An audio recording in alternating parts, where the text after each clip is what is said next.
Hello dear students, આજે આપણે discussion કરવાની છે પ્રોજેક્શન ઓફ લાઇનની. આજના વિડીયોમાં આપણે પ્રોજેક્શન ઓફ લાઇન માટેના બેઝિક પણ સમજશું અને સાથે સાથે એનો પ્રોબ્લેમ પણ જોઈશું. પણ સ્ટુડન્ટ્સ એટલું યાદ રાખીશું કે પ્રોજેક્શન ઓફ લાઇન જો આપણે સમજવું હોય તો સૌપ્રથમ આપણે પ્રોજેક્શન ઓફ પોઈન્ટનો બેઝિક કન્સેપ્ટ ક્લિયર હોવો જોઈએ. એટલે જો હજી કોઈને એમાં તકલીફ હોય તો એક વખત પ્રોજેક્શન ઓફ પોઈન્ટનો કન્સેપ્ટ ક્લિયર કરી લેજો. તો હવે આપણે શરૂઆત કરીએ છીએ પ્રોજેક્શન ઓફ લાઇનની. તો ક્વેશ્ચન વનમાં એ થાય કે લાઇન એટલે શું? તો યાદ રાખીએ કે જ્યારે કોઈ પણ સ્પેસમાં કોઈ પણ ડ્રોઈંગમાં બે બિંદુઓને આપણે જોડીએ છીએ ત્યારે આપણને આપણી લાઇન મળે છે, એટલે કે આપણી ડ્રોઈંગની રેખા મળે છે. શરૂઆત કરીએ બેઝિક કન્સેપ્ટથી. તો લખ્યું છે પહેલાં TL એટલે કે ટ્રુ લેન્થ, જેનું ફૂલ ફોર્મ છે ટ્રુ લેન્થ, ગુજરાતીમાં એને કહેવાય ખરી લંબાઈ. ત્યારબાદ એંગલ ઓફ HP સાથેનો ખૂણો છે એને આપણે દર્શાવીશું થીટાથી. એવી જ રીતે એંગલ ઓફ VP એટલે કે VP સાથેનો ખૂણો છે તેને આપણે દર્શાવીશું 5થી. એલિવેશન સાથે બનતો ખૂણો છે તે આપણે દર્શાવીશું આલ્ફાથી, અને પ્લાન સાથે બનતો ખૂણો છે જેને આપણે દર્શાવીશું બીટાથી. તો આ એક અગત્યના નોટેશન્સ છે. પ્રોબ્લેમ ગણવામાં આપણે આની ખાસ જરૂર રહેશે. તો એક વખત રિપીટ કે HP સાથેનો ખૂણો થીટા, VP સાથેનો ખૂણો ફાઈ, એલિવેશન સાથેનો ખૂણો આલ્ફા અને પ્લાન સાથેનો ખૂણો બીટા. યસ સ્ટુડન્ટ્સ, જો પ્રોજેક્શન ઓફ પોઈન્ટ્સનો કન્સેપ્ટ ક્લિયર હોય અને પ્રોજેક્શન ઓફ લાઇનના આ નોટેશન જો આપણને ખ્યાલ હોય તો આપણે એકદમ ઇઝીથી પ્રોજેક્શન ઓફ લાઇનનો પ્રોબ્લેમ ગણી શકીએ છીએ. તો હવે આપણે શરૂઆત કરીશું આપણો નેક્સ્ટ પ્રોબ્લેમ, જે છે પ્રોજેક્શન ઓફ લાઇન માટેનો. તો આપણને કંઈક આ રીતે ડેટા આપેલો છે કે 50 mm લાંબી રેખા AB HP સાથે 30 ડિગ્રીનો ખૂણો બનાવે છે અને VP સાથે 45 ડિગ્રીનો ખૂણો બનાવે છે. જો રેખા ABમાં છેડો A છે એ HPની 15 mm ઉપર હોય અને VPની 12 mm આગળ હોય ત્યારે રેખાના પ્રોજેક્શન દોરો તેમજ જરૂરી એવા બધા જ ખૂણાઓ શોધો, તેમજ બિંદુ Bને પ્રથમ ચરણમાં ધારો. હવે જો આપણે બેઝિક કન્સેપ્ટ એટલે કે પહેલાં જ નોટેશન્સથી સમજીએ તો ગિવન ડેટા તરીકે લખી શકીએ કે આપણને આપેલી રેખા છે AB, જેમની લંબાઈ ડેટામાં આપેલી છે 50 મિલીમીટર. તો એને આપણે દર્શાવીશું ટ્રુ લેન્થ એટલે કે TL બરાબર 50 મિલીમીટર. ત્યારબાદ ડેટામાં જો આગળ વધીએ તો એવું લખેલું છે કે HP સાથે 30 ડિગ્રીનો ખૂણો બનાવે છે, અને આપણે નોટેશનમાં જોઈ ગયા કે HP સાથેનો ખૂણાને આપણે દર્શાવી શકાય થીટાથી. એટલે આપણે લખી શકીએ ગિવન ડેટામાં કે theta is equal two 30 degree. એવી જ રીતે ડેટામાં વાંચીએ તો ખ્યાલ આવશે કે VP સાથેનો એંગલ આપેલો છે 45 ડિગ્રી, અને VP સાથેના એંગલને આપણે દર્શાવી શકાય ફાઈથી. તો આપણે લખી શકીએ કે phi is equal to 45 degree. સાથે સાથે ડેટામાં કન્ડિશન આપેલી છે કે બિંદુ A HPથી 15 mm ઉપર છે અને VPથી 12 mm આગળ છે. તેમજ આપણને એક એઝમ્પશન, એક ધારણા કરવાની કીધી હતી કે બિંદુ Bને પ્રથમ ચરણમાં લેતા. તો આ ગિવન ડેટા આપણો થઈ ગયો. હવે આની ઉપરથી જો આપણે આગળ વધવું હોય તો સ્ટુડન્ટ્સ મેં તમને સ્ટેપ્સ બતાવ્યા છે. આ સ્ટેપ્સ ઉપરથી આપણે ઇઝીલી આ પ્રોબ્લેમ ગણી શકીશું. જેમ કે પ્રથમ સ્ટેપમાં હંમેશા આપણે સુટેબલ લંબાઈની એક XY રેખા બનાવીશું. ત્યારબાદ સેકન્ડ સ્ટેપમાં મેં દર્શાવ્યું છે પોઈન્ટનો ડેટા. તો ડિયર સ્ટુડન્ટ્સ, શરૂઆતમાં જ મેં તમને કીધેલું કે લાઇન સમજવું હોય તો પોઈન્ટનો ડેટા ક્લિયર હોવો જરૂરી છે. અને આપણે પ્રોજેક્શન ઓફ પોઈન્ટના લેક્ચરમાં ભણી ગયા કે જે તે પોઈન્ટ હોય એને HP અને VP સાથેની કંઈક શરત હોય એને એકોર્ડિંગ ટુ આપણે જે તે પોઈન્ટના એલિવેશન અને પ્લાન મેળવીશું. તો અહીં લાઇનમાં પણ ડેટામાં જે તે બિંદુના કંઈક ને કંઈક HP અને VP સાથેની કન્ડિશન આપેલી હશે તો આપણે એના એલિવેશન અને પ્લાન છે એ સેકન્ડ સ્ટેપમાં બનાવવાના રહેશે. થર્ડ સ્ટેપમાં મેં બતાવ્યું છે કે લાઇન ડેટા. હમણાં આપણે ગિવન ડેટામાં જોઈ ગયા જે આપણી પાસે કંઈક નવા ડેટા આપેલા છે, જેમાં TL આપેલું છે, થીટા આપેલો છે, ફાઈ આપેલો છે.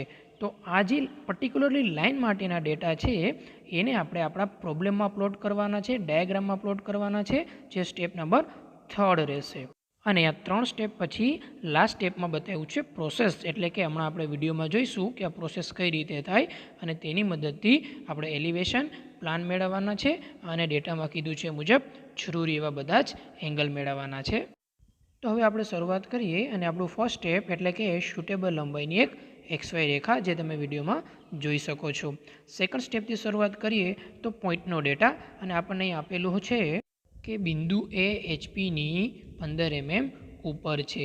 એટલે આપણા પ્રોજેક્શનનો પોઈન્ટનો પ્રથમ નિયમ લાગુ પડશે કે જો કોઈ બિંદુ HPની ઉપર હોય ત્યારે મળતું એલિવેશન XY રેખાથી ઉપર આવશે. તો આપણે X પછી સુટેબલ ડિસ્ટન્સ લઈ અને એક 15 mmની એક્સટેન્શન લાઇન લીધી, વર્ટિકલ લાઇન લીધી અને ત્યાં A' દર્શાવ્યું.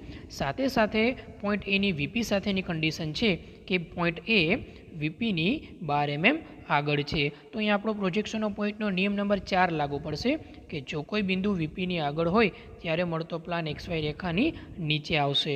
તો એલિવેશનવાળા પોઈન્ટ પરથી જ, પરંતુ XY રેખાની નીચે આપણે 12 mmની એક એક્સટેન્શન લાઇન લીધી, વર્ટિકલ લાઇન લીધી અને ત્યાં પ્લાન તરીકે સ્મોલ a દર્શાવ્યું.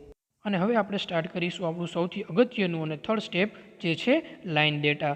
તો ડિયર સ્ટુડન્ટ્સ, ખૂબ જ શાંતિથી સાંભળજો, સમજજો અને જ્યાં જ્યાં તમને ક્વેરી હોય એ બધી જ ક્વેરી તમારી નોટબુકમાં તમે નોટ કરીને રાખજો. સી, ગિવન ડેટામાં જોઈએ તો આપણને TL એક આપેલી છે, થીટા આપેલો છે અને ફાઈ આપેલો છે. તો અહીં TL છે એ થીટા અને ફાઈ બંને સાથે યુઝ કરીને એક TL વાળું એલિવેશન અને TL વાળો પ્લાન મેળવશે. જો થીટાથી શરૂઆત કરીએ તો બેઝિકલી થીટા કોનો એંગલ છે? HPનો. HP ઉપરથી શું મળશે? એલિવેશન મળશે. આપેલા ડેટામાં એલિવેશન તરીકે શું છે? A' છે, જે XY રેખાની ઉપર છે. હવે અહીં A' પાસેથી આપણે થીટા જેટલા એંગલે, એટલે કે 30 ડિગ્રીના એંગલે અને TL જેટલી લંબાઈ, એટલે કે 50 mmની લંબાઈ લઈ અને આપણે એક રેખા બનાવીશું, જે A', તરીકે દર્શાવીશું અને જે ઓળખાશે TL વાળા એલિવેશન તરીકે. આઈ રિપીટ કે થીટાથી શરૂઆત કરીએ. થીટા બેઝિકલી એંગલ HPનો છે. HP ઉપરથી એલિવેશન મળશે. એલિવેશન તરીકે આપણા ડેટામાં A' છે, જે XY રેખાની ઉપર છે. તો A' પાસેથી આપણે 30 ડિગ્રીના એંગલે અને 50 mmની લંબાઈએ એક રેખા બનાવીશું, જેને નામ આપીશું A', જે ઓળખાશે TL વાળું એલિવેશન. ડિયર સ્ટુડન્ટ્સ, ડેઝ અને વિથઆઉટ ડેઝ, એટલે કે એલિવેશન અને પ્લાન દર્શાવવામાં ખાસ ધ્યાન રાખજો. અહીં TL વાળું એલિવેશન હોવાથી આપણે B1' દર્શાવ્યું છે. અને હવે આવી જ રીતે આપણે TL સાથે ફાઈનો યુઝ કરીએ. તો બેઝિકલી 5 એંગલ છે VPનો. VP ઉપરથી મળે છે મને પ્લાન.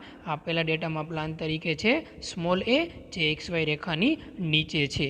તો અહીં આપણે સ્મોલ a પાસેથી 5 જેટલા એંગલે, એટલે કે 45 ડિગ્રી જેટલા એંગલે TLની મદદથી, 50 mmની મદદથી એક રેખા બનાવીશું, જે ઓળખાશે આપણો TL વાળો પ્લાન, એટલે કે AB1. હવે અહીં TL વાળો પ્લાન મળતો હોવાથી આપણે A કે B1માં ક્યાંય ડેશ બતાવેલો નથી. તો ડિયર સ્ટુડન્ટ્સ, આપણે અહીંયા 3 સ્ટેપ કમ્પ્લીટ કર્યા. એનો મતલબ કે ગિવન ડેટામાં જેટલો પણ ડેટા તમને આપેલો હતો એ બધો જ આપણે અહીંયા પ્લોટ કરી દીધો. હવે ધારો કે ઇન કેસ તમે માત્ર આટલો જ પ્રોબ્લેમ ગણી શકતા હોય, બનાવી શકતા હોય, તો પણ યાદ રાખજો કે આના પણ કંઈક આપણને માર્ક્સ મળવાપાત્ર છે. અને એવી જ રીતે હવે આપણે આગળ વધીએ નેક્સ્ટ અને લાસ્ટ સ્ટેપ તરફ, જે છે આપણું પ્રોસેસનું. હવે 3 સ્ટેપ પૂરા કર્યા ત્યારબાદ તમે જોઈ શકો છો મુજબ કે આપણી પાસે 4 નવા પોઈન્ટ છે, A', B1', B1.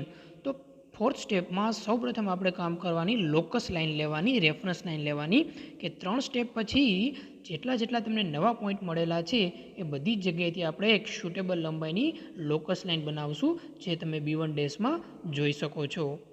અને એવી જ રીતે B1માંથી પસાર થતી લોકસ લાઇન, A'માંથી પસાર થતી લોકસ લાઇન અને Aમાંથી પસાર થતી લોકસ લાઇન આપણે આ રીતે બનાવી શકીએ. તેમજ સાથે સાથે જરૂરી એવું થીટા અને ફાઈનું, એટલે કે એંગલનું માપલેખન પણ દર્શાવીશું. ત્યારબાદ આપણે TL વાળું એલિવેશન, એટલે કે A', B1'નો યુઝ કરી B1'માંથી આપણે એક વર્ટિકલ લાઇન કંઈક આ રીતે બનાવીશું. ક્યાં સુધી? તો કે એ બિંદુની લોકસ લાઇન સુધી, જે તમે વિડીયોમાં જોઈ શકો છો. અને એ બિંદુ પ્લાનનું હોવાથી ત્યાં હું નામ આપીશ માત્ર B2, નહીં કે B2'. સેમ વે TL વાળા પ્લાનનો ઉપયોગ કરીએ, AB1નો ઉપયોગ કરીએ અને B1માંથી કંઈક આ રીતે આપણે વર્ટિકલ લાઇન લઈએ, જે ક્યાં સુધી લંબાશે? તો કે A', લોકસ લાઇન સુધી. અને A' એલિવેશનનું બિંદુ હોવાથી ત્યાં આપણે નામ આપીશું B2' જેટલું. તો ડિયર સ્ટુડન્ટ્સ, હવે માત્ર આપણે એક જ સ્ટેપ દૂર છીએ આપણા પ્રોબ્લેમને કમ્પ્લીટ કરવામાં. અને જો એમાં આગળ વધીએ તો નવા મળતા એલિવેશન અથવા નવા મળતા પ્લાનની જરૂર પડશે. કોઈ પણથી શરૂઆત કરી શકાય, વોટેવર. ધારો કે હું નવા મળતા એલિવેશનથી શરૂઆત કરું, એટલે કે A', B2' શરૂઆત કરું, તો આ A', જેટલી ત્રિજ્યા લઈ A' કેન્દ્ર તરીકે રાખીશ અને જો એક ચાપ લગાવીશ તો મને કંઈક આ રીતે મળશે.